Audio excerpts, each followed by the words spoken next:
سورہ مائدہ 7واں پارہ 109 نمبر کی آیت سے بحث شروع ہو رہی ہے۔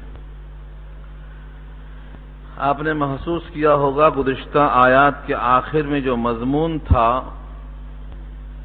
وہ شہادت پر ختم ہوا ہے، اور یہ کہ فاسق قوم کو اللہ ہدایت نہیں دیتے۔ اس ہدایت کا نتیجہ اور ثمرہ اس وقت ظاہر ہوگا جب قیامت میں سارے انسانوں کو اللہ جمع کر کے فیصلہ فرمائیں گے۔ اس لیے اب یہاں سے اسی قیامت کے منظر کو پیش کیا جا رہا ہے کہ سارے انسان تو جمع ہوں گے ہی، خصوصاً سارے رسولوں کو اللہ جمع فرمائیں گے، اور یہ بتانا ہے کہ جب رسولوں تک سے سوال ہوگا تو عام انسان سوالات سے کیسے بچ سکتا ہے، یہ ظاہر کرنے کے لیے یہاں سے رسول سے غیر جمع استعمال ہوا ہے۔ رسول واحد ایک رسول، اور رسول بغیر واو کے پیش کے ساتھ آئے تو یہ جمع ہے۔ یوم یجمع اللہ الرسول، جس دن جمع کریں گے اللہ رسولوں کو، فیقول، اور سوال کریں گے، ماذا اجبتم، تمہیں کیا جواب دیا گیا۔ ظاہر یہ ہے اللہ کو سب معلوم ہے، اس کے باوجود یہ سوال کرنا کہ آپ کو جواب کیا دیا گیا۔ در حقیقت رسولوں کو سنانا مقصود نہیں تھا، بلکہ بتانا یہ ہے کہ جن لوگوں نے جیسا جواب دیا ہے وہ اچھی طرح سن لیں کہ سوال اور جواب تو رسولوں سے ہو رہا ہے، لیکن متعلق ان کے ہے جو رسول کے مخاطب بنے تھے۔ انہوں نے اگر اطاعت کی ہے تو اس کا ثمرہ ان کو ملے گا، اور انہوں نے اگر بغاوت کی ہے تو آج تیار ہو جائیں بھگتنے کے لیے۔ تو در حقیقت سنانا ہے امتیوں کو، لیکن خطاب ہوتا ہے رسولوں سے۔ یوم، جس دن، یجمعو، جمع کریں گے اللہ الرسولہ، تمام رسولوں کو۔ الرسولہ میں جو الف لام ہے، یہ الف لام جنسی ہے، جنس رسول، تمام کا ترجمہ اسی کا ہو رہا ہے۔ تمام رسولوں کو اللہ جمع فرمائیں گے۔ فیقول، اور پوچھیں گے، ماذا اجبتم، تمہیں کیا جواب دیا گیا۔ قالوا، تمام رسولوں کا ایک ہی جواب ہوگا، لا علم لنا۔ جو قرآن کریم کے لفظوں سے مزہ لینا چاہتا ہے اور اللہ کا جلال دیکھنا چاہتا ہے، وہ یہاں آ کر روک کر دیکھے، تمام انبیاء کرام، صیغہ جمع ہے، قالو، سب جواب یہی کہیں گے، لا علم لنا، ہمیں کوئی علم نہیں ہے۔ یہاں دو باتیں بہت غور طلب ہیں، اچھی طرح سنیں تاکہ دل میں یہ بات اترے۔ بہت سے انبیاء کرام کو اپنے امتوں کے احوال اس لیے معلوم تھے کہ ان کے سامنے تھے، شب و روز گزارے ہیں وہیں۔ پھر یہ کہہ دینا کہ لا علم لنا، ہمیں کوئی علم ہی نہیں ہے، کیا یہ جواب ان کا درست ہے یا آپ کے دماغ میں کچھ سوال پیدا ہو سکتا ہے؟ حضرت موسیٰ علیہ السلام کو قوم نے کیا جواب دیا تھا؟ اذهب انت وربک، جاؤ تم اور تمہارا رب لڑ لو، ہم یہاں بیٹھے ہیں۔ یہ تو جواب اس سورت میں گزرا ہے، سورہ مائدہ ہی میں آیا ہے یہ جواب۔ تو حضرت موسیٰ یہ کہہ سکتے ہیں کہ یا اللہ، میری قوم نے یہ کہا تھا، انت وربک، اذهب انت وربک فقاتلا انا ہاہنا قاعدون، تمہارا رب جا کے لڑ لو، ہم یہاں بیٹھے رہیں گے۔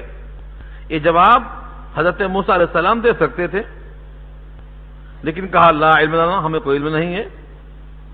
حضرت عیسیٰ علیہ السلام کو خدا کا بیٹا کہا گیا، خدائی میں شریک کہا گیا، تثلیث کے لوگ قائل ہیں۔ حضرت عیسیٰ کو یہ بات معلوم ہوئی، یہ جواب میں کہا جا سکتا تھا کہ قوم نے ایسا کیا، لیکن کسی نبی کی طرف سے کوئی جواب منقول نہیں ہے پورے قرآن کریم میں خصوصاً اس رکوع میں پھر آگے بحث آ رہی ہے، یہاں سے ختم تک 2 رکوع ہیں اور دونوں رکوع میں یہ سوال جواب آ رہا ہے آگے۔ اس پر لکھا ہے، شارحین نے 2 باتیں لکھی ہیں۔ لا علم لنا، ہمیں کوئی علم نہیں ہے، یعنی آپ کے علم کے مقابلے میں ہمارا کوئی علم نہیں ہے۔ علم الہی ازلی علم ہے، یقینی علم ہے، شرع اور ارتیاح علم ہے، ذاتی علم ہے۔ اس لیے اللہ کے علم کے مقابلے میں انبیاء کا کوئی علم نہیں ہے، اس سے وہ ہے تواضع، لا علم لنا، ہمیں کوئی علم نہیں۔ اور دوسری بحث کی گئی ہے اس رخ سے کہ ماذا اجبتم کا مطلب یہ ہے قوم نے کیا جواب دیا، ایمان لائے کہ نہیں لائے، قیامت پر، اللہ پر، رسولوں پر، کتابوں پر ایمان لائے کہ نہیں لائے۔ ظاہر یہ ہے کہ ایمان کا تعلق قلب کی تصدیق سے ہے، یقین سے ہے، اور قلب میں کیا ہے یہ صرف اللہ جانتے ہیں۔ کوئی نبی بھی قلب کے احوال سے واقف نہیں جب تک کہ ابابا ہے۔ اس سے آقا کا ارشاد یہ ہے، نحن نحکم بالظاہر واللہ یعلم السرائر، ظاہر فیصلہ کریں گے اور باطل حوالے کریں۔ چنانچہ منافقین تھے جن کے بارے میں سورہ منافقون نازل ہوئی ہے، ہماری طرح نماز پڑھتے تھے، زکوٰۃ دیتے تھے، ساتھ ساتھ رہتے تھے، غزوات میں جاتے تھے، لباس با ادب ہو جھکا کرتے تھے، مگر تھے منافق۔ ان کے قلب میں حقیقی ایمان ہے یا ایمان ظاہرداری ہے، ریاکاری اور نمائش ہے، یہ کون فیصلہ کرے گا؟ یہ اللہ فیصلہ کرے۔ تو حقیقی علم کس کے قلب میں ہے اور کس کے قلب میں نہیں ہے، یہ حقیقی علم اللہ کے پاس ہے۔ اس لیے ہم کہیں گے لا علم لنا، میں کوئی علم نہیں۔ حقیقی علم آپ کے پاس ہے کہ کس کے قلب میں کتنا ایمان ہے۔ اور آپ کے سامنے ایک واقعہ اس سے پہلے گزر چکا ہے بخاری کے حوالے سے، شاید آپ ذہن میں نہ ہو، اگر یہاں تازہ کر لیں۔ ایک مرتبہ غلہ آیا بحرین سے، مال غنیمت تقسیم ہو رہا تھا۔ محمد مصطفیٰ صلی اللہ علیہ وسلم الف مرۃ بعدد کل ذرۃ تقسیم فرما رہے تھے۔ ایک صاحب کو نہیں دے کر ان کے تمام ساتھیوں کو دیا، جن کو نہیں دیا گیا بظاہر نیک تھے، زاہد تھے، عابد تھے۔ ایک صحابی کھڑے ہوئے اور کہا، اللہ کے رسول، میں اس کو مومن سمجھتا ہوں، انی اراہ مومنا، میرا مطلب یہ ہے کہ آپ اس کو میری سفارش سمجھ کر کے دیں۔ تو آپ نے فرمایا، اراہ مسلمہ، تم اس کو مومن سمجھتے ہو، بجائے مومن کا لفظ کہنے کے تم اس کو مسلم کہو۔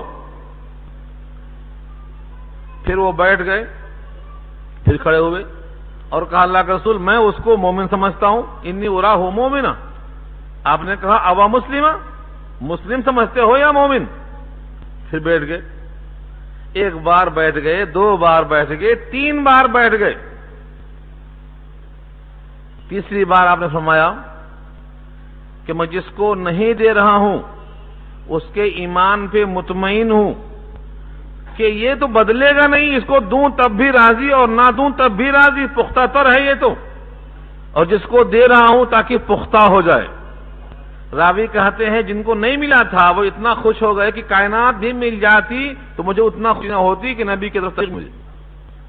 لیکن اس سوال اور جواب میں وہ جو سوال کر رہے تھے، انی اراہ مومنا، اور آقا کی اوا مسلمہ، اس میں پوچھا کہ کوئی آدمی کسی کی مسلمان ہونے کی گواہی دے سکتا ہے لیکن اس کے مومن ہونے کی گواہی نہیں دیتا۔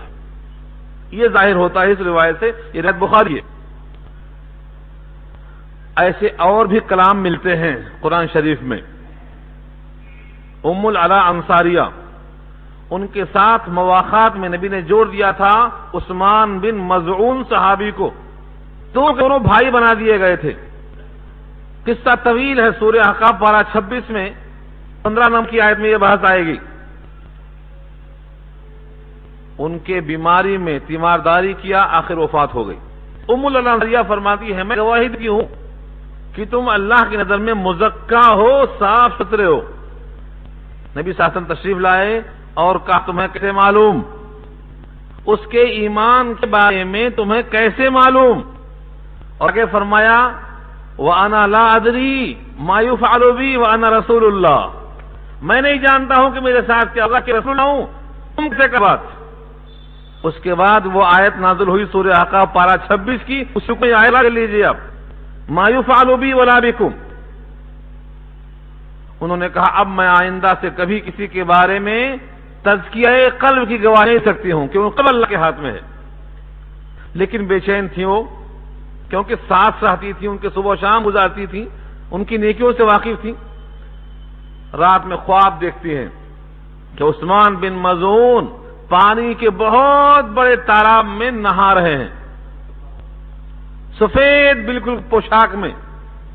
صبح اٹھ کر خواب کو بیان کیا تو آقا نے فرمایا وہ پانی کی نہر ان کی نیکیاں ہیں اور ان کی صفائی ان کا لباس نظر آتا ہے تم کو. تصدیق ہو گئی، لیکن حکم وہی رہے گا کہ تم اپنی طرف سے کسی کو مزکا نہیں بول سکتے. حقیقت حال اللہ کو معلوم ہے. تو قلب کا حال اللہ کو معلوم ہے. ہم صرف ظاہر کو دیکھ کر فیصلہ کر سکتے ہیں.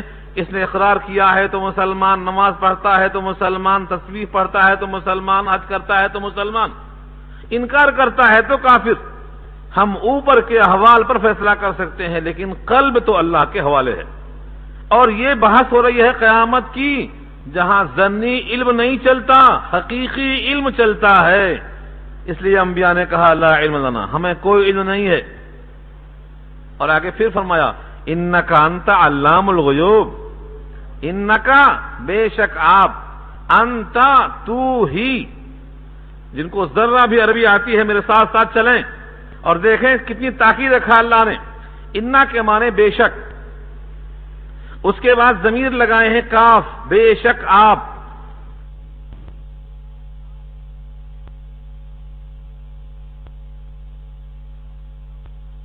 ہتھیلی یہ کف ہے. کفا کے معنی آتے ہیں ہتھیلی کے آتے ہیں، اور کفو کے معنی روکنا. کفو ایدیکم، اپنے ہاتھ کو روک لو.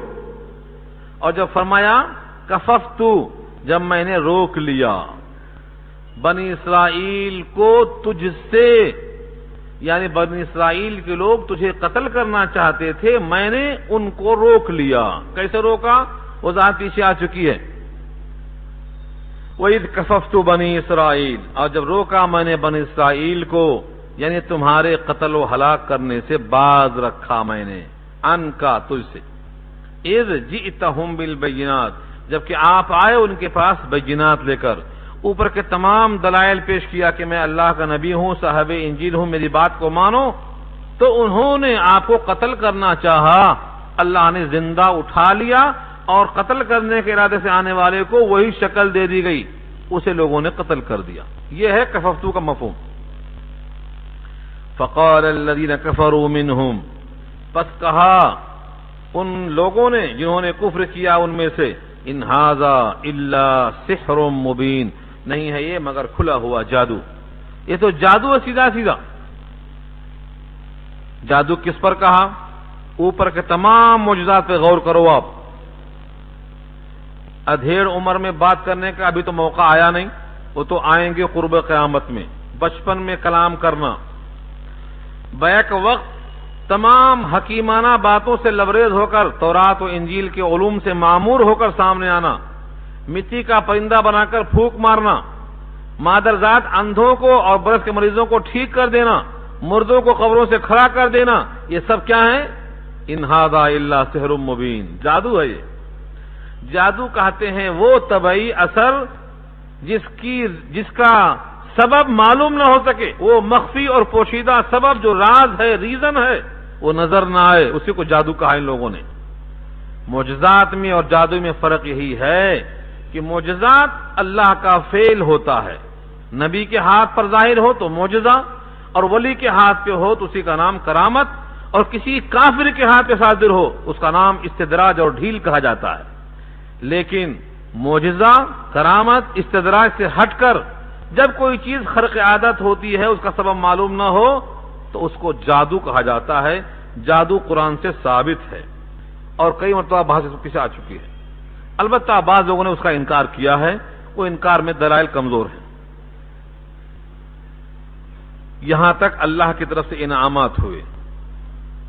وَإِذْ أَوْحَيْتُ إِلَى الْحَوَارِيِّينَ أَنْ آمِنُوا بِي وَبِرَسُولِي، اور جب میں نے وحی بھیجا حواریین طرف، حواری کی جمع حواریین، حواری حور سے بنا ہے، بعض نے کہا کہ دھوبی لوگ ہیں، بعض لوگ کہتے ہیں سفید کپڑے والے ہیں، بعض کہتے ہیں کہ حضرت عیسیٰ کی مدد کرنے والے ہیں۔ سورہ صف پارہ 28 میں یہ بحث آئے گی جب انہوں نے کہا من انصاری الی اللہ، میری نصرت کرنے والے، مدد کرنے والے کون ہیں؟ قال الحواریون نحن انصار اللہ، تو حواریین نے کہا کہ ہم اللہ کے نصرت کرنے والے ہیں، تو معلوم یہ ہوا آپ کے معاون، مددگار اور ساتھی مراد ہیں اس سے۔ ان آمنوا بی، اللہ نے کہا مجھ لے آؤ، وہ بھی رسولی، میرے رسولوں پر ایمان لے آؤ، قالوا آمنا، تو سب نے کہا ہم ایمان لے آئے، وشہد، اور اے اللہ آپ گواہ بن جائیے، بأننا مسلمون، اس ساتھ ہم بھی اطاعت گزار ہیں، مسلمان ہیں، فرما بردار ہیں۔ مسلمون جمع ہے مسلم کی، مسلم کے معنی اسلام قبول کرنے والا، اطاعت کرنے والا، چنانچہ جو مسلمان اطاعت نہ کرے اللہ و رسول کی وہ تو حقیقی مسلمان نہیں بن سکتا ہے۔ اس واسطے فرمایا کہ حقیقی مسلمان وہ ہے جس کے زبان اور ہاتھ سے لوگ صحیح سالم بچیں اور محفوظ رہیں۔ جو اطاعت نہ کرے، بغاوت کرے عقیدے اور عمل سے، وہ مسلمان نہیں ہوتا ہے۔ اذ قال الحواریون، پہلے حواریون سے ایمان کا مطالبہ ہوا، ان کی گواہی مل گئی، انہوں نے وعدہ کر لیا کہ ہم مسلمان ہیں، اب انہوں نے خواہش کی، عجیب و غریب خواہش کی ہے یہ۔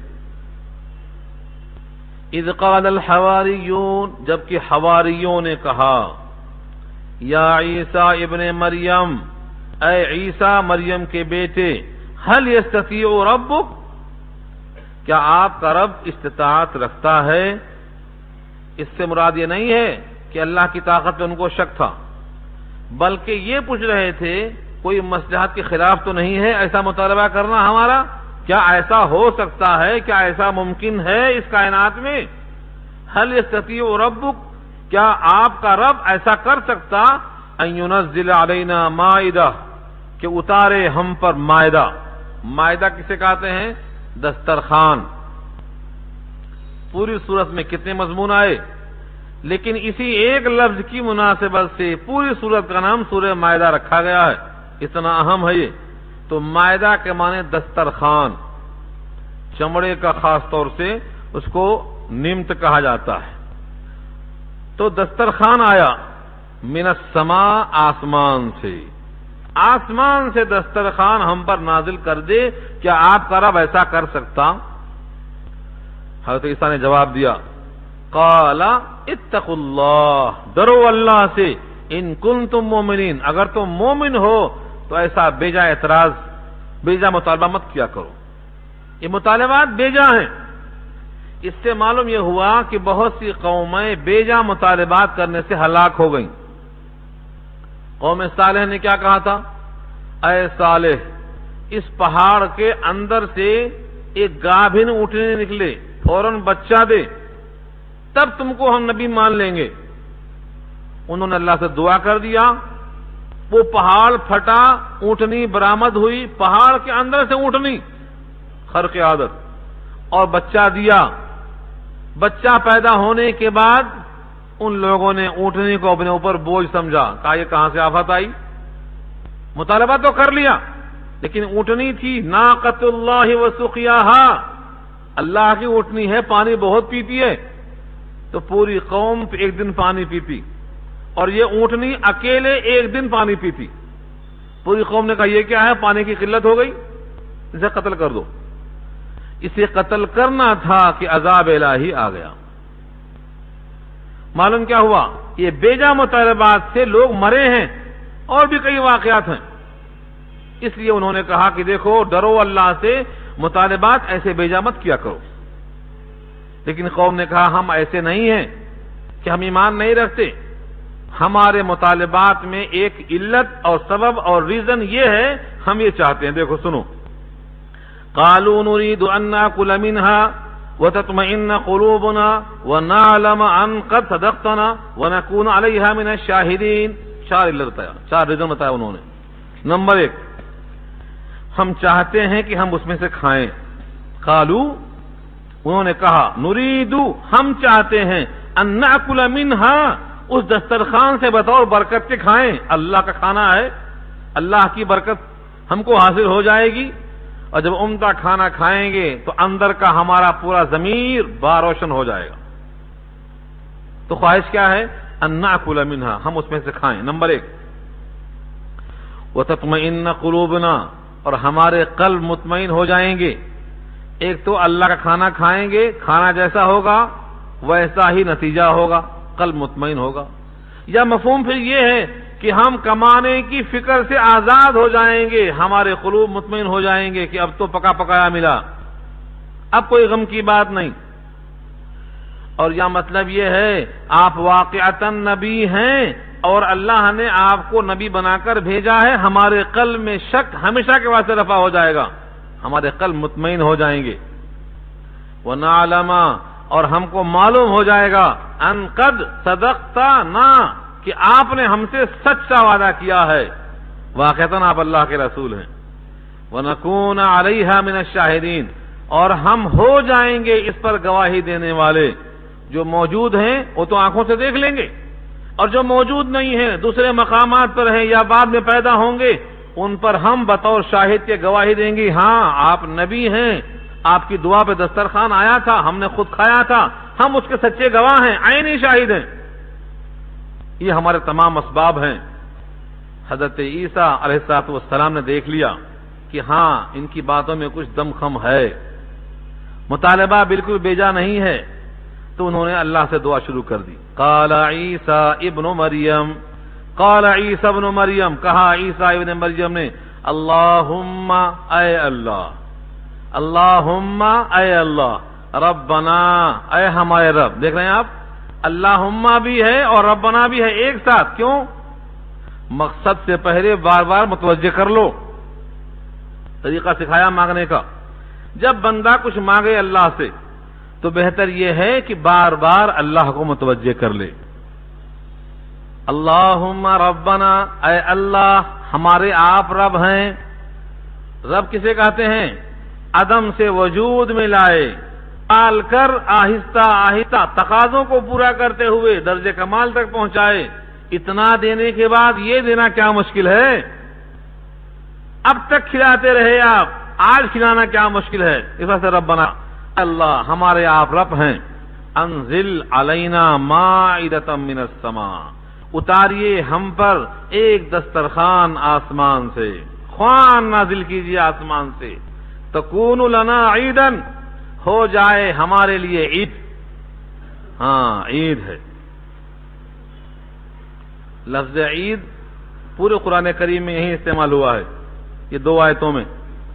عید کے معنی خوشی کا دن، جس سے انسان کو فرحت ہو، سرور ہو، اسے عید کہا جاتا ہے. تو آسمان سے دسترخوان آ جائے تاکہ وہ دسترخوان آنے کا دن ہمارے واسطے عید کا دن بن جائے. لِأَوَّلِنَا وَآخِرِنَا، ہمارے اول کے لیے اور ہمارے آخر کے لیے، یعنی جو اب موجود لوگ ہیں یہ اول، اور جو بعد میں آنے والے ہیں وہ آخر. سن کر کے خوش ہوں گے وہ بھی کہ ہمارے آبا و اجداد کو خدا کا عطیہ اس شکل میں آیا تھا، ہمارے آبا و اجداد پہ اللہ کا انعام اس شکل میں ہوا تھا. تو لِأَوَّلِنَا وَآخِرِنَا وَآیَةً مِنْکَ، اور نشانی ہوگی آپ کی طرف سے، نشانی ہوگی آپ کی طرف سے کہ آپ ہم کو، ہمارے چاہنے والوں کو اتنا چاہتے ہیں، ضیافت قبول کر لیتے ہیں ہم. آیَةً مِنْکَ وَارْزُقْنَا، اور ہم کو رزق عطا فرما. وَأَنْتَ خَيْرُ الرَّازِقِينَ، اور آپ بہتر رزق پہنچانے والے ہیں. یہاں تک دعا کے الفاظ تھے. اس دعا پر رد عمل کیا ہوا؟ کیا جواب دیا اللہ نے؟ قال اللہ انی منزلها علیکم، کہا اللہ نے بے شک میں اتارنے والا ہوں اس دسترخوان کو تم پر، لیکن ایک شرط کے ساتھ، سن لو کان کھول کے.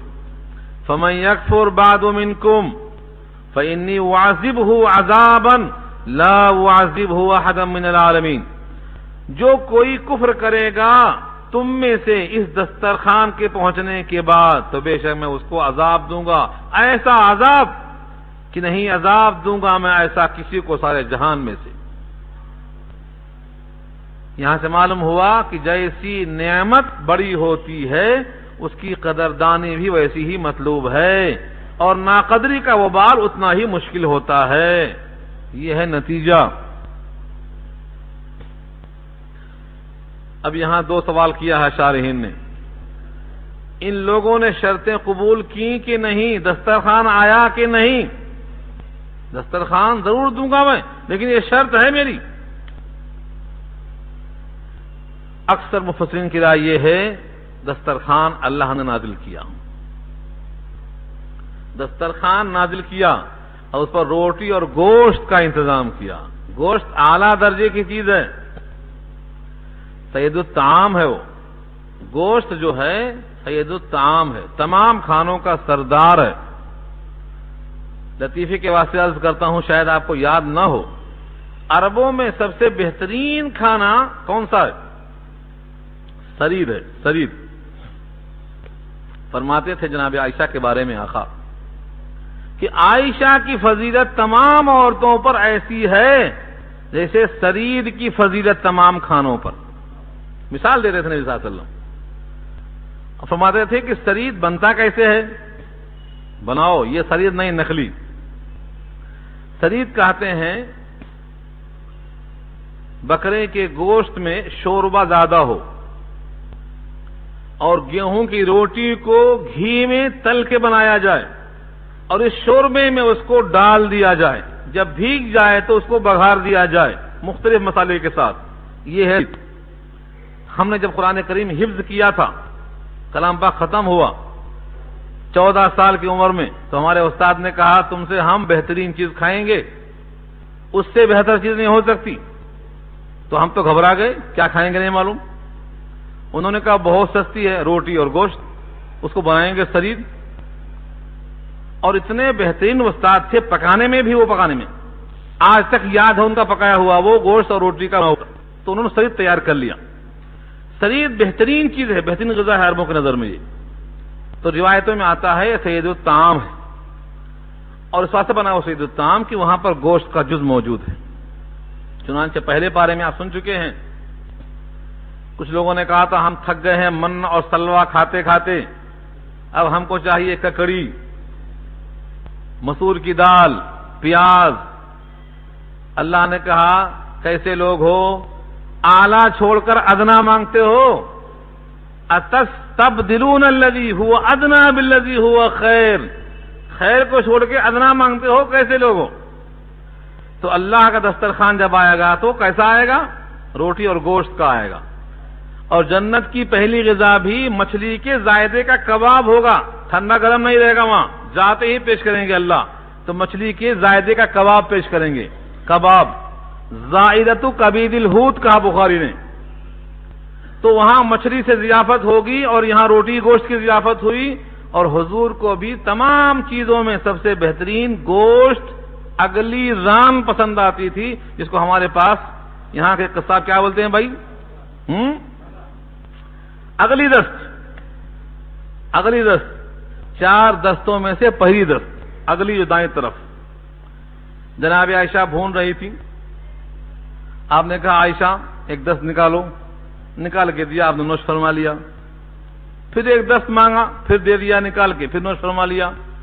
پھر ایک طلب کیا آپ نے کہا حضور 2 ہی تو ہوتی ہے۔ کہا عائشہ بجائے تم جواب دینے کے اگر تم تلاش کر کے نکالتے تو نکلتی تھی اس میں سے میرے لیے، تو اتنا پسند تھی آپ کو اگلی دست۔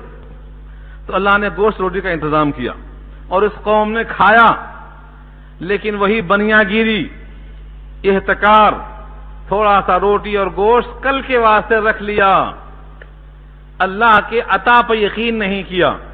اللہ نے ان کو خنزیر کے عذاب میں مبتلا کر دیا، ان کو بنا دیا خنزیر، کونو ہو جاؤ کہہ دیا ان کو، ہو گئے سب کے سب، اور 3 دن میں ختم ہو گئی، کیونکہ وعدہ تھا اس نعمت کی تم قدر نہیں کر سکو گے۔ ناقدری یہ تھی کہ بھروسہ نہیں کیا، جو اللہ آج دے سکتا ہے وہ کل بھی دے گا۔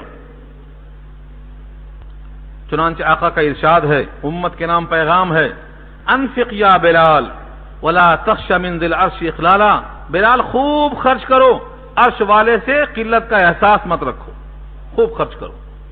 آپ سے بھی یہی گزارش ہے، ان تمام باتوں کا حاصل یہ ہے خشک مت رہو، اپنی اولاد کے لیے، غریب غربا کے لیے، مہمانوں کے لیے، ہر ایک کے واسطے اللہ سے یقین رکھو، جتنا آپ دیں گے وہ آپ سے بڑا سخی ہے، بڑا داتا ہے، سب سے زیادہ نقد دینے والا ہے، اس لیے خوب خرچ کیا کرو۔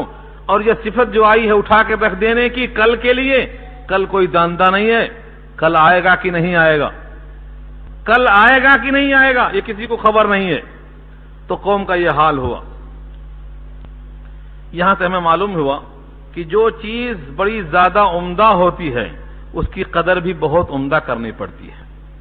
اس کائنات میں سب سے بڑی نعمت قرآن کریم ہے، اس کے ساتھ غفلت یہ جرم ہے، یہ بہت بڑی نعمت ہے، زندہ معجزہ ہے نبی صلی اللہ علیہ وسلم کا۔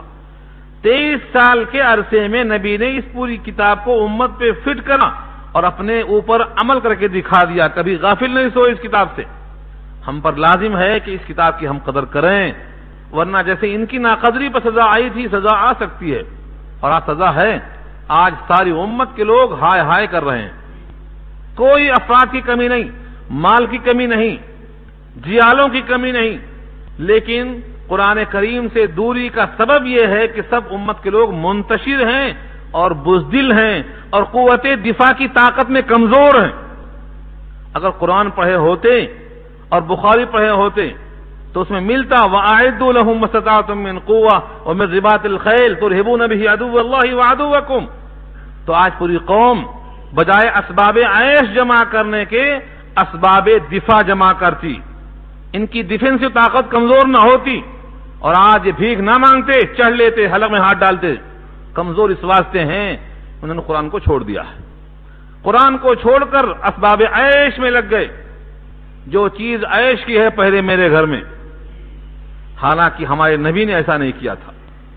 نبی کی وفات پر گھر میں کیا تھا، نبی کی حیات میں گھر میں کیا تھا، نبی کی پوری تاریخ بتاتی ہے۔ ہمیشہ آپ نے عطا کیا، کبھی کچھ رکھا نہیں، جو بھی آیا عطا کر دیا۔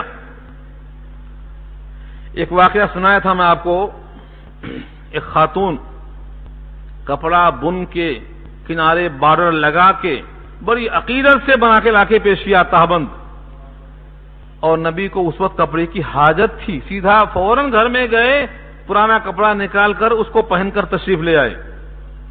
ایک صحابی عبد الرحمن ابن عوف بیٹھے ہوئے تھے، انہوں نے کہا واہ کیا عمدہ لگ رہا ہے، بس اتنا سننا تھا، آپ واپس چلے گئے، پھر پرانا پہن لیا تہبند اور نئے کو طے کر کے لا کے پیش کر دیا۔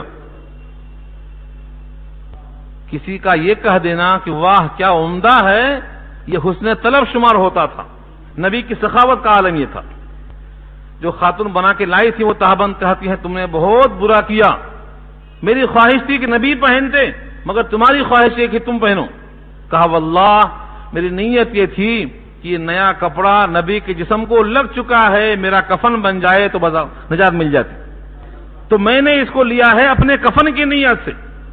امام بخاری باب قائم کرتے ہیں کہ کفن کی نیت سے کپڑا متبرر رکھ دینا جائز ہے، اور یہی ثابت کیا ہے وقت سے پہلے قبر کا انتظام کرنا بھی جائز ہے، یہیں سے خط کیا انہوں نے۔ تو ان کی چاہتوں کا یہ عالم تھا، سخاوت کا یہ عالم تھا۔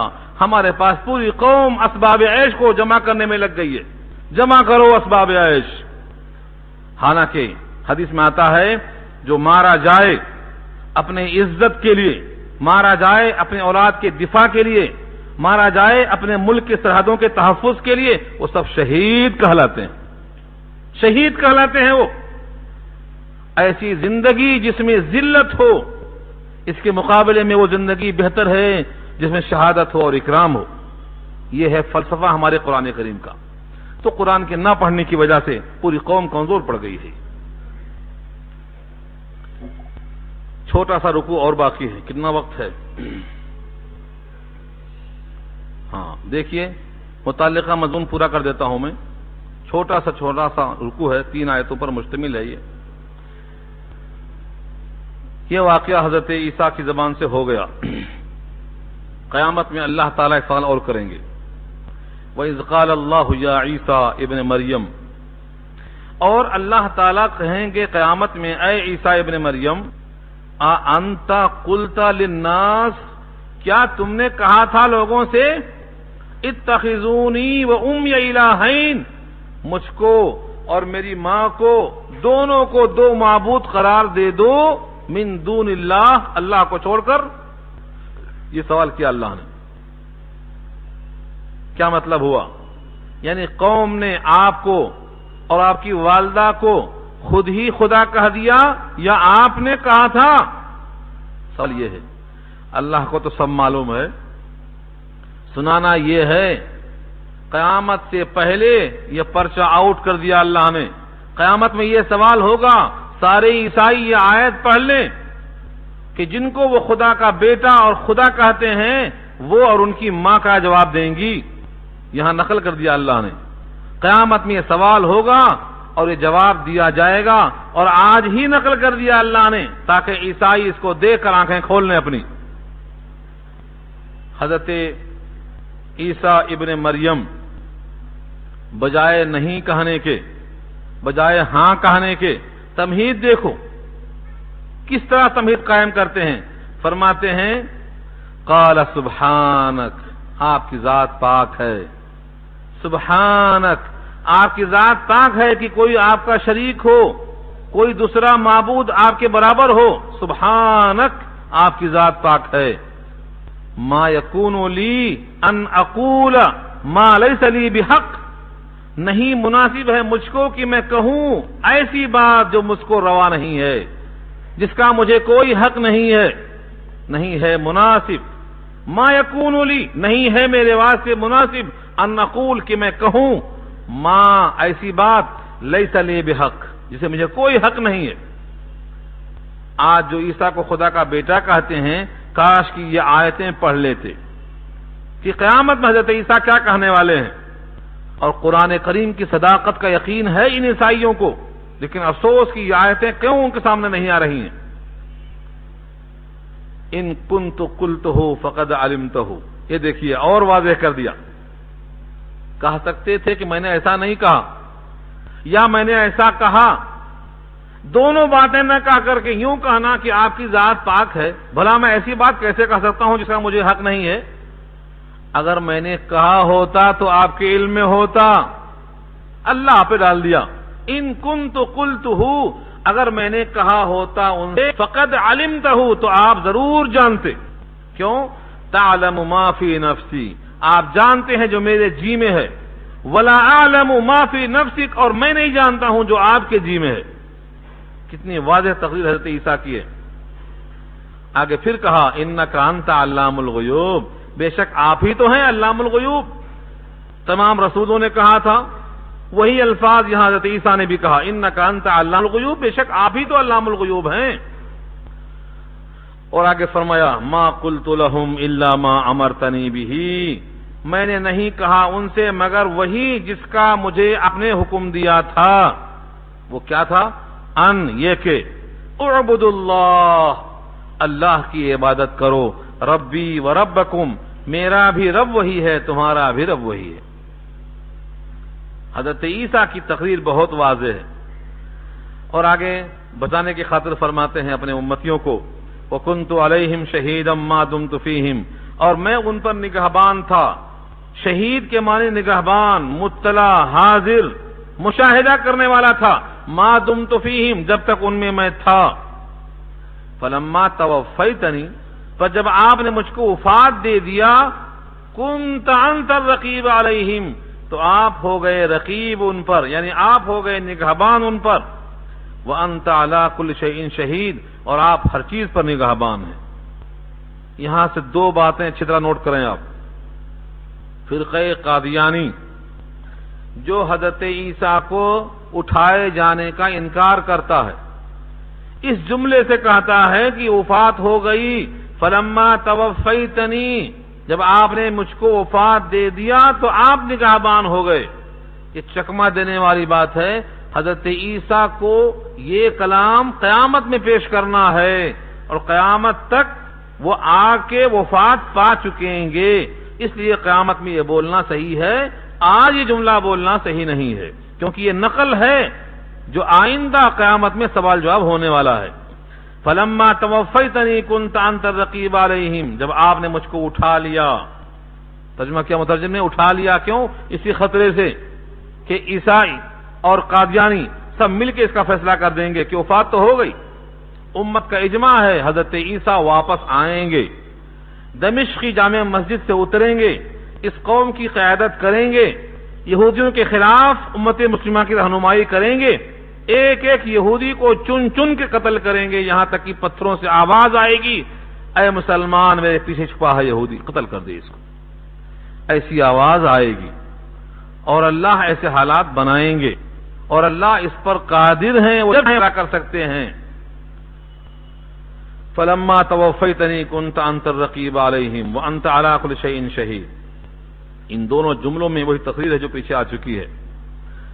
اس کے بعد کی آیت ایسی آیت ہے کہ ایک شب نبی کریم صلی اللہ علیہ وسلم اس آیت کو رات بھر پڑھے، رات بھر ایک آیت کو پڑھتے رہے، ایک آیت، وہی آیت قیام میں، وہی آیت رکوع میں، وہی آیت سجدے میں، وہی آیت تشہد میں، بس زبان پر رات بھر جاری تھی۔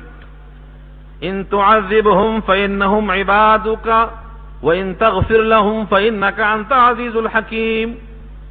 اصل میں یہ تقریر حضرت عیسیٰ ہی کی ہے، حضرت عیسیٰ کی تقریر کا یہ جملہ ہے، لیکن نبی کو اتنا پسند آیا کہ آپ تنہائی میں اس کو رٹتے تھے، زبان حال سے کہتے تھے۔ ترجمہ کیا ہے؟ ان تعذبهم، اصل تقریر کس کی چل رہی ہے؟ حضرت عیسیٰ کی۔ اگر آپ ان کو عذاب دے دیں فَإِنَّهُمْ عِبَادُكَ، تو بے شک وہ آپ کے بندے ہیں، کون روکتا آپ کو؟ وَإِن تَغْفِرْ لَهُمْ، اور اگر آپ ان کی مغفرت کر دیں فَإِنَّكَ أَنْتَ الْعَزِيزُ الْحَكِيمُ، تو بے شک آپ غالب حکمت قرار ہو کر اللہ کی طرف متوجہ ہوئے۔ ابن کثیر لکھتے ہیں اس آیت کو راتوں رات پڑھتے رہے، متوجہ ہوئے، اللہم امتی کہہ کر متوجہ ہوئے۔ جبریل سے اللہ نے کہا جاؤ پوچھ کے آؤ کیا چاہتے ہیں، آقا نے فرمایا مجھے امت کا غم کھایا جا رہا ہے، اللہم امتی۔ اس آیت پر یہ روایت جب پڑھتا ہوں تو میں سوچتا ہوں نبی کو اتنی محبت کیوں تھی اپنے امتیوں سے کہ راتوں رات رو رہے ہیں، رات بھر یہ آیت پڑھتے رہے۔ ایک رات کھڑے ہو کر نبی کی اطاعت میں گزارو، اسی آیت پر غور کرو کہ اگر آپ ان کو عذاب دے دیں وہ آپ کے بندے ہیں، اور اگر آپ ان کو معاف کرتے ہیں، مغفرت کرتے ہیں تو آپ غالب حکمت والے ہیں۔ اللہ نے کہا جبریل پوچھ کے آؤ۔ آپ نے کہا امت کا مجھے غم ہے۔ فرمایا آپ کی امت کے بارے میں آپ کو ناراض نہیں کیا جائے گا، آپ کی امت کے بارے میں آپ کو راضی کیا جائے گا۔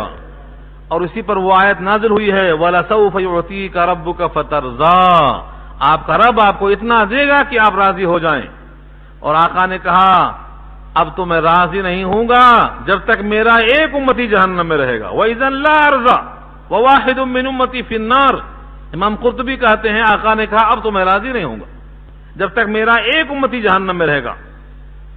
تو یہ آیت نبی کو کتنی شفقت تھی اپنے امتیوں سے، کتنا پیار تھا، کاش کہ اس کا ایک ذرہ ہم کو بھی نصیب ہو جائے کہ ہم نبی سے ویسا پیار کریں، اور نبی کے اقوال سے، نبی کی سنتوں سے، نبی کے کلام سے اور نبی کے دعوتی مشن سے ہم کو محبت پیدا ہو جائے جتنا نبی امتیوں کو چاہتے تھے۔ اگر امتی اس کا 1000واں حصہ بھی چاہ لیں تو بیڑا پار ہو جائے۔ جس نبی کو راتوں رات ہماری یاد آتی ہو اور شب معراج میں اللہ کے پاس پہنچ کر بھی امتی کی یاد آتی ہو، ہم ذرا سا عیش کے اسباب ملتے ہیں تو اپنے کو سب سے بڑا سمجھ جاتے ہیں اور سنتوں کو بھول جاتے ہیں، فراموش کر بیٹھتے ہیں۔ یہ ہماری کوتاہی ہے۔ اگلا ٹکڑا بہت اہم ہے، آخری 2 آیت چھوٹی مختصر سی ہیں۔ قال اللہ ھذا یوم ینفع الصادقین صدقہم، اللہ فرمائیں گے یہ ہے دن کی نفع دے گا سچوں کو ان کا سچ۔ سچ زبان سے بھی ہوتا اور سچ عمل سے بھی ہوتا۔ سچوں کا سچ اس دن نفع دے گا۔ حدیث میں آتا ہے من صدق نجا ومن کذب ہلک، جس نے جھوٹ کہا ہلاک ہوا، سچ کہا نجات پایا۔ اور حالت یہ ہے کہ لوگ دیکھتے ہیں آج سچوں کو آفت آ رہی ہے، اللہ فرماتے ہیں یہ ہے دن، ھذا یوم ینفع الصادقین صدقہم، یہ ہے وہ دن کہ نفع دے گا سچوں کو ان کا سچ۔ سچ زبان سے بھی ہوتا، عمل سے بھی ہوتا۔ حدیث پاک میں آتا ہے جب آدمی مجمع میں ہوتا ہے کیسی نماز پڑھتا ہے؟ اگر ایسی نماز تنہائی میں پڑھتا ہے تو یہ عمل سے سچا ہے۔ کیا ہوتا؟ 2 رکعت میں پورا قرآن پڑھ دیتے، کب؟ جب دکھاوے کی بات آتی 2 رکعت میں پورا قرآن پڑھ دیں گے، لیکن گھر کی تنہائی میں 2 رکعت میں 2 رکوع بھی نہیں پڑھتے، جب جب جاری جلتا وہاں پر تو انا اعطیناک الکوثر۔ کیوں؟ کیونکہ وہاں لوگوں کو خوش کرنا ہے۔ اگر وہ نماز کی خاطر ہوتی تو تنہائی میں ایسا پڑھتے۔ یہ حدیث پاک کا مضمون ہے اسی آیت پر کہ اگر کوئی آدمی چاہتا ہے کہ میں سچا ثابت ہوں تو جو عمل دکھاوے کے موقع پہ کرتا ہے تنہائی میں ویسا ہی کرے۔ تو اللہ فرماتا دیکھو یہ بندہ میرے واسطے کر رہا ہے، تنہائی میں بھی اور جلوت میں بھی، خلوت میں بھی۔ کیا ملے گا ان کو؟ لہم جنات تجری من تحتها الانہار خالدین فیہا ابدا، ان کے لیے باغات ہیں کہ بہتی ہیں ان کے نیچے نہریں، ہمیشہ رہیں گے اس میں۔ رضی اللہ عنہم ورضوا عنہ، اللہ ان سے راضی ہوا، وہ اللہ سے راضی ہوئے۔ ذالک الفوز العظیم، یہی بڑی کامیابی ہے۔ وہ اللہ سے راضی ہوئے یہ بعد میں ہے، اللہ ان سے راضی ہوا یہ پہلے ہے۔ دیکھ لو، غور کر لو آپ جملے پر، رضی اللہ عنہم، اللہ ان سے راضی ہوا، ورضوا عنہ، اور وہ اللہ سے راضی ہوئے۔ کیا مطلب ہوا؟ انہوں نے اپنے عمل سے اللہ کو خوش کیا تو اللہ نے اپنی عطا سے ان کو خوش کر دیا۔ ہم کیا چاہتے ہیں؟ پہلے تم ہمیں خوش کرو، بیٹا مرضی کا، نوکری مرضی کی، گھر مرضی کی، دولت مرضی کی، ہماری تم پہلے سنو، ہم تمہاری بعد میں سنیں گے۔ صحابہ کا طرز نہیں ہے یہ۔ صحابہ کا طرز کیا ہے؟ رضی اللہ عنہم، اللہ ان سے راضی ہوا، یعنی ان کے ایمان و عمل سے اللہ راضی ہوا، پھر ان کی عطا سے یہ لوگ راضی ہوئے۔ ہاں، قرآن کا اثر تھا صحابہ پہ اس قدر، یہ ان پہ چھا گیا، یہ زمانے پہ چھا گئے۔ تو آپ بھی پہلے اللہ کو راضی کرو۔ ذالک الفوز العظیم، یہی بڑی کامیابی ہے۔ للہ ملک السماوات والارض، للہ ملک السماوات والارض، اللہ ہی کی ملکیت ہے زمین و آسمان، وما فیہن، اور جو کچھ اس کے اندر ہیں سب اللہ کی ملکیت ہیں۔ ہم اور آپ بھی اللہ کی ملکیت ہیں، ہماری اولاد بھی اللہ کی ملکیت ہے، ہمارے پاس جو نعمتیں ہیں یہ اللہ کی ملکیت ہیں۔ ملک السماوات والارض، سلطنت ہے آسمان و زمین، وما فیہن، اور جو کچھ ان میں ہے، وہو علی کل شیء قدیر، وہ ہر شے پہ قادر ہے، وہ ہر شے پہ قادر ہے، جو چاہے دینے پر قادر ہے۔ یہاں پر سورہ مائدہ الحمدللہ مکمل ہو گئی۔ اب اس کے بعد سورہ انعام شروع ہوگی۔ ہاں، آپ کہتے ہیں پھر سناؤ خلاصہ سنائیں گے۔ پہلی بات یہ کہ قیامت کے میدان میں رسولوں سے سوال جواب ہوگا، اور رسول بھی یہی کہیں گے لا علم لنا، ہمیں نہیں علم ہے، حقیقی علم آپ کے پاس ہے۔ بتانا یہ ہے کہ وہاں سوال جواب ہر ایک سے ہوگا، تیار ہو جاؤ۔ آپ سے سوال کیا ہوگا؟ ایک روایت بہت پیاری یاد آئی، خلاصے میں سنا دیتا ہوں اس کو میں۔ کوئی بندہ قیامت میں اس کے پاؤں جگہ سے نہیں ہٹیں گے جب تک کہ وہ 4 سوالوں کا جواب نہ دے دے۔ ایک روایت میں 5 ہے، ایک روایت میں 4 ہے، لیکن دونوں کا مضمون ایک ہی ہے۔ 2 چیزوں کو الگ الگ کر دیا تو 5 ہو گئے، 2 دیا تو 1 ہو گئے۔ لا تزال قدم عبد یوم القیامہ حتی یسأل عن 4، عن عمره فیما افناه، وعن شبابه فیما ابلاه، وعن ماله من أين اكتسبه وفيما أنفقه، وعن علمه ماذا عمل فيه۔ یہ 4 سوال ہیں، چاروں کا جواب دیے بغیر قدم نہیں ہلے گا جگہ پر سے۔ پہلا سوال کیا ہے؟ عن عمره، عمر کہاں لگایا؟ عن عمره فيما أفناه، عمر کہاں فنا کیا؟ دنیا کے پیچھے، اولاد کے پیچھے، عیش کے پیچھے کہاں لگایا؟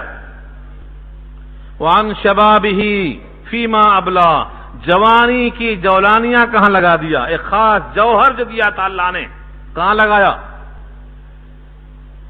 لگاؤ اس کو دین میں لگاؤ، قرآن میں لگاؤ، حدیث میں لگاؤ، رسول پاک کے مشن کو آگے بڑھانے میں لگاؤ، تاکہ قیامت میں بول سکو اللہ تیری عطا تیرے راستے میں لگا دی اخلاص کے ساتھ۔ پھر اللہ پوچھیں گے وعن مالہ من این اکتسبہ وفیما انفقہ، مال کے بارے میں کہاں سے کمایا اور کہاں خرچ کیا۔ یہ دو سوال کو ایک کیے تو چار ہوتے، ان دونوں کو الگ الگ کیے تو 5 ہو جاتے۔ مال کہاں سے کمایا ایک اور کہاں خرچ کیا ایک۔ بعض لوگ کیا کرتے، کماتے صحیح جگہ سے غلط جگہ خرچ کر دیتے، اور بعض لوگ غلط جگہ سے کما کے حج کرنے چلے جاتے۔ چیل کووں کی زکات نہیں چلتی اللہ کے پاس، چیل کوے کا گوشت حرام ہے، اس کی زکات قبول نہیں ہوتی۔ عمرہ ہو یا حج، مال طیب چاہیے۔ تو کہاں سے کمایا ایک اور کہاں خرچ کیا 2۔ وعن علمہ ماذا عمل فیہ، اور جتنا علم تھا کتنا عمل کیا اس کے اوپر۔ لوگ کہتے ہیں درس قرآن میں آنے چھوڑ دیں گے ہم، نہ علم ہوگا نہ سوال ہوگا۔ ہاں درس قرآن میں آئے تو معلوم ہوگا، پھر عمل سے سوال کیا جائے گا۔ قانون سے ناواقف ہونا عذر نہیں ہے۔ کہیں کہ لال بتی سے ہمیں خبر نہیں کہ گاڑی روکنا چاہیے، ہم چلے گئے تو کیا ہوگا، چلان ہو جائے گی اور ٹکر بھی ہو سکتی ہو جائے۔ لال بتی کو جاننا کہ یہاں ٹھہرنا ہے، تو شریعت کا علم فرض کیا ہے اللہ نے۔ طلب العلم فریضۃ، فرض ہے یہ۔ کتنا فرض ہے؟ جتنے سے آپ جنت کی طرف جا سکیں اور جہنم سے آپ بچ سکیں اور اللہ کو راضی کر سکیں اور نبی کے طریقے کو جان سکیں، اتنا آپ پر فرض ہے۔ اگر یہاں آپ نہیں آئیں گے یا کہیں نہیں جائیں گے تو علم سے کوتاہی کوئی عذر نہیں بن سکتا ہے۔ تو یہ 5 سوالوں کا جواب دیے بغیر کوئی ہل نہیں سکتا۔ اس کے بعد حضرت عیسیٰ کے انعامات، اللہ پر اللہ کی طرف سے اتنے انعامات کیے اللہ نے آپ کی والدہ پر اور آپ پر، کہ آپ لوگوں سے بات کرتے تھے بچپنے میں، جوانی میں، علم دیا تورات کا اور انجیل کا، اور معجزات دیے کہ آپ پرندہ مٹی کا بنا کر پھونک مارتے تھے اڑتا تھا، مادر ذات کو آنکھ عطا فرماتے تھے، اور جس کے کوڑھ کا مرض ہے اسے ٹھیک کر دیتے تھے، مردوں کو زندہ کر دیتے تھے۔ یہ سب اللہ کے حکم سے تھا، کوئی آپ کو خدا کا بیٹا نہ سمجھے۔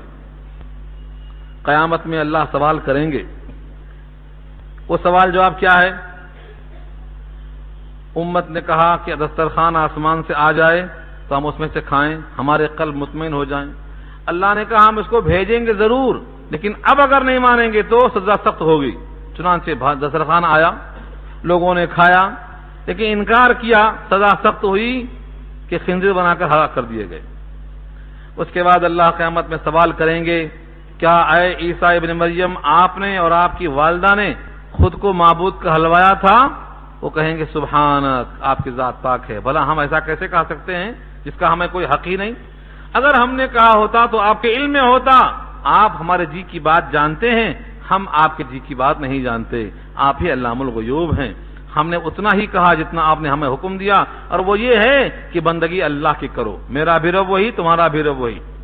میں ان پر نگہبان تھا جب تک باحیات تھا، جب وفات ہو گئی تو آپ نگہبان ہیں، آپ ہر شے کے نگہبان ہیں۔ اگر آپ چاہیں تو ان کو معاف کر دیں اور چاہیں تو ان کو عذاب دے دیں، کیونکہ آپ ان کے مالک حقیقی ہیں۔ یہ ہے وہ دن جب سچوں کا سچ نفع دے گا اور ان کے سرے میں باغات عطا کی جائیں گی۔ یہی بڑی کامیابی ہے کہ اللہ سے راضی ہوئے، اللہ ان سے راضی ہوا۔ ان تمام باتوں کا حاصل یہ ہے کہ ہم انبیاء کی تعلیمات کو حاصل کریں، اس کو اپنے عمل میں لائیں اور یقین کامل کریں کہ مرنے کے بعد فنا نہیں ہے، اصل حیات شروع ہوتی ہے، اصل حیات۔ انشاءاللہ اب آئندہ درس میں سورہ انعام شروع ہوگی۔ آپ حضرات جس طرح اب تک پابندی سے آتے رہے ہیں، پابندی سے آئیں اور ساتھ میں ایک دوست کو ضرور لائیں تاکہ ان کو بھی فائدہ پہنچے، اور خواتین کو چھوڑ کے نہ آئیں، ان کو بھی ساتھ لائیں، کیونکہ ایسا درس قرآن جو خالص اللہ کی خاطر ہو، جس میں ملاوٹ بالکل نہ ہو، انہیں کامیاب ہے، جلدی گھروں میں نہیں ملتا ہے، گھروں کا ماحول صرف ٹی وی کا ہے، اس لیے ان کو بھی یہاں پر تشریف لائیں بقول ہمارے دوست کے فرماتے ہیں اگر گارڈن اچھا لگا تو بولتے آئندہ بیوی کو ساتھ لاؤں گا، بڑا اچھا گارڈن ہے یہ۔ تو اگر درس قرآن میں مزہ آیا تو آئندہ بیوی کو لاؤ، ساتھ چلو ان کو بھی سکھاؤ۔ اور سورہ انعام بہت اہم عنوانات سے لبریز ہیں، انشاءاللہ گفتگو آئندہ آئے گی، دعا کر لیں اللہ تعالیٰ عمل کرنا آسان فرمائے۔ الحمدللہ رب العالمین، الصلاۃ والسلام علی سید المرسلین، یا حی یا قیوم برحمتک نستغیث، یا رب لک الحمد کما ينبغی بجلال وجهک العظیم، اللهم لا احصی ثناء علیک انت کما اثنیت علی نفسک، اللهم لا مانع لما اعطیت ولا معطی لما منعت ولا ينفع ذا الجد منك الجد، اللهم انا نسألك علما نافعا ورزقا واسعا وشفاء من كل داء۔ اے اللہ ہماری خطاؤں کو معاف فرما۔ اے اللہ جتنے لوگ یہاں بیٹھے ہیں سب کے جائز تقاضے، تمنائیں، مرادیں، حاجتیں، آرزویں اپنے کرم سے پورا فرما۔ اے اللہ جن کے ماں باپ زندہ ہیں ان کی حیات کو اے اللہ صحت کے ساتھ ان کے سائے کو تادیر ہمارے سب میں باقی فرما۔ اے اللہ جن کے ماں باپ قبروں میں ہیں، برزخ میں ہیں، اے اللہ ان کو معاف فرما، ان کے درجات کو بلند فرما، ان کی قبروں کو نور سے بھر دیجئے۔ اے اللہ ہماری طرف سے ان تمام کے حق میں یہ تحفہ عطا فرما دیجئے۔ اے اللہ جو قرآن کریم یہاں پڑھا جا رہا ہے، سنا جا رہا ہے، عمل کیا جا رہا ہے، الہ العالمین ان تمام درس کے سننے والے سمجھنے والوں کو اللہ عمل کے ساتھ نصیب فرما دے۔ اے اللہ اخلاص نصیب فرما دے۔ اے اللہ قرآن کریم کا پڑھنا، پڑھانا، عمل کرنا، عام کرنا اللہ آسان فرما دیجئے۔ اے اللہ اپنے کرم سے سارے امت مسلمہ کے واسطے خیر کا فیصلہ فرما دیجئے۔ اے اللہ اتفاق و اتحاد نصیب فرما دیجئے۔ سارے عالم اسلام میں جو کرب و اضطراب ہے، مظلومیت ہے، مقہوریت ہے، مغلوبیت ہے، اے اللہ مایوسی چھائی ہوئی ہے، مولا کریم اپنے کرم سے ان کو طاقت نصیب فرما دے۔ اے اللہ غیب طاقت نصیب فرما دے۔ اے اللہ ان کی خطاؤں کو معاف فرما دے، ان کے درجات کو بلند فرما دے۔ اے اللہ مرنے والے مظلوموں کو اے اللہ شہیدوں کا سا اکرام نصیب فرما دے۔ اے اللہ بچوں کو، عورتوں کو، بوڑھوں کو، اے اللہ جو بھی جن کے خون ضائع ہو رہے ہیں مولا کریم ان کے موت کو شہیدوں کی موت نصیب فرما دیجیے۔ اے اللہ اپنے کرم سے خیر کا فیصلہ فرما دیجیے۔ وصلی اللہ تعالی علی خیر خلقہ سیدنا مولانا محمد وآلہ وصحبہ اجمعین برحمتک یا ارحم الراحمین۔